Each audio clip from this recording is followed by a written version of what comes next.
Di ICU itu ada loh satu bahasa bisu, yang kalau kita ngerti bisa banget menyelamatkan nyawa. Bahasa ini nggak ditulis pakai huruf, tapi pakai gelombang di layar ventilator. Kalau kita bisa memahaminya, itu artinya kita bisa mendengar apa yang coba dikatakan pasien, bahkan saat mereka nggak bisa bicara. Nah, dalam pembahasan kali ini, kita akan belajar cara membaca bahasa yang sangat krusial ini. Coba bayangin deh situasinya. Alarm ventilator tiba-tiba bunyi kencang. Di depan Anda ada pasien yang kelihatannya lagi berjuang, otot lehernya tegang, dadanya naik turun gak karuan.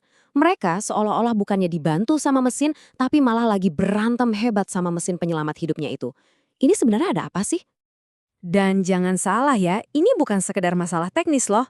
Buat pasien, kondisi ini tuh siksaan banget. Bayangin aja, Anda nggak bisa napas lega, tapi ada mesin yang maksa dorong udara masuk, dan satu-satunya cara Anda bisa teriak minta tolong ya cuma dengan perjuangan fisik kayak gini. Nah, pertempuran ini ada nama klinisnya, asinkroni pasien ventilator. Intinya simple banget. Ritme napas si pasien sama ritme mesin itu nggak sinkron, nggak nyambung. Mesin mau dorong udara masuk, pasiennya malah mau hembusin napas keluar. Akhirnya terjadilah konflik yang berbahaya di dalam paru-paru. Oke, terus gimana dong cara kita ngedamaikan pertarungan ini? Jawabannya itu sebenarnya ada di depan mata kita. Layar ventilator itu bukan sekedar tumpukan data, tapi sebuah pesan. Kita cuma perlu belajar cara menerjemahkan bahasa tersembunyi di baliknya. Nah ini nih mindset shift yang paling penting. Anggap layar itu bukan monitor mesin, tapi monitor pasien. Setiap gelombang, setiap lekukan, itu adalah kata-kata mereka. Jadi tugas kita tuh bukan cuma ngeliatin, tapi benar-benar mendengarkan dengan saksama apa yang mereka coba sampaikan. Alfabet dari bahasa ini cuma ada 3 kok. 3 grafik utama yang jadi kunci buat membuka semua rahasia pernapasan pasien. Yuk kita bedah satu persatu. Yang pertama, grafik flow. Paling gampang, anggap aja ini speedometernya nafas.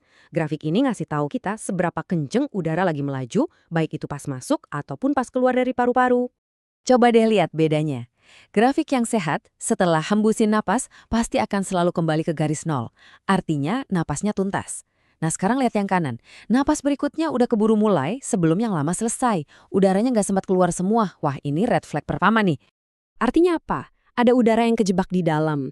Istilah medisnya itu autopip. Biar gampang, coba bayangin Anda disuruh niup balon yang udah setengah isi. Berat banget kan? Nah, kayak gitu yang dirasain pasien setiap kali mereka narik napas. Oke, grafik kedua adalah pressure. Kalau tadi flow itu kecepatan, nah pressure ini tenaganya.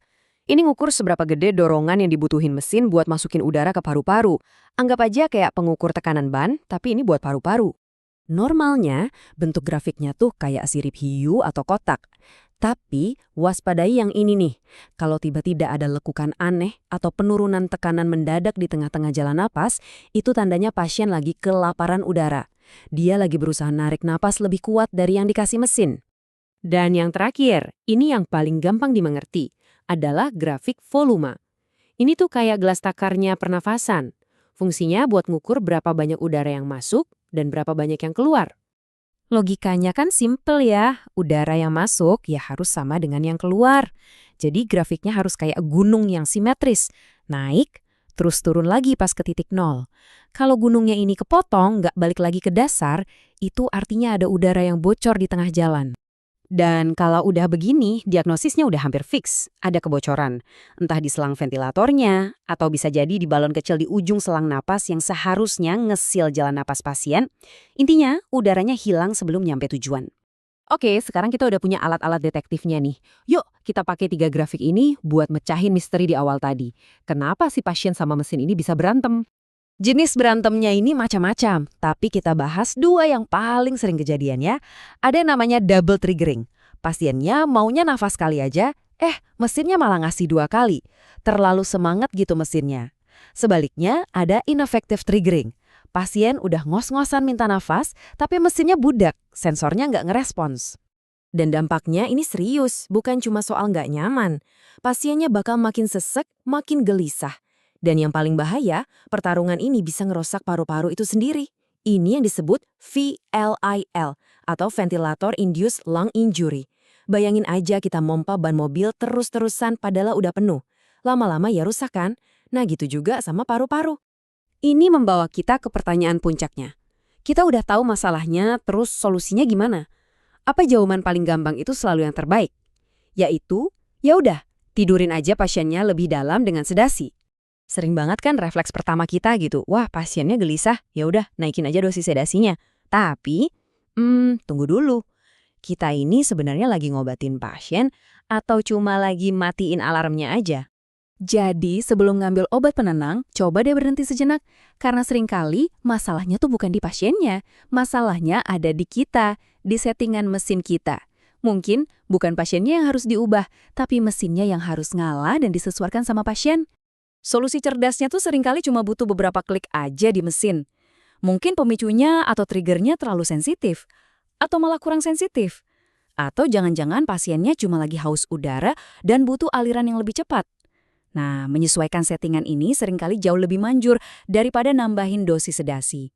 Pada akhirnya, ngertiin grafik ventilator itu bukan cuma soal teknis. Ini tuh seni mendengarkan. Ini adalah cara kita berkomunikasi dengan mereka yang nggak bisa bersuara. Jadi, dengan menjadi pendengar yang baik lewat mata kita bisa jadi pelindung terbaik untuk pasien-pasien kita. Seluruh materi dalam pembahasan kali ini diadaptasi dari karya Hendrikus Gede Surya. Terima kasih banyak sudah menyimak.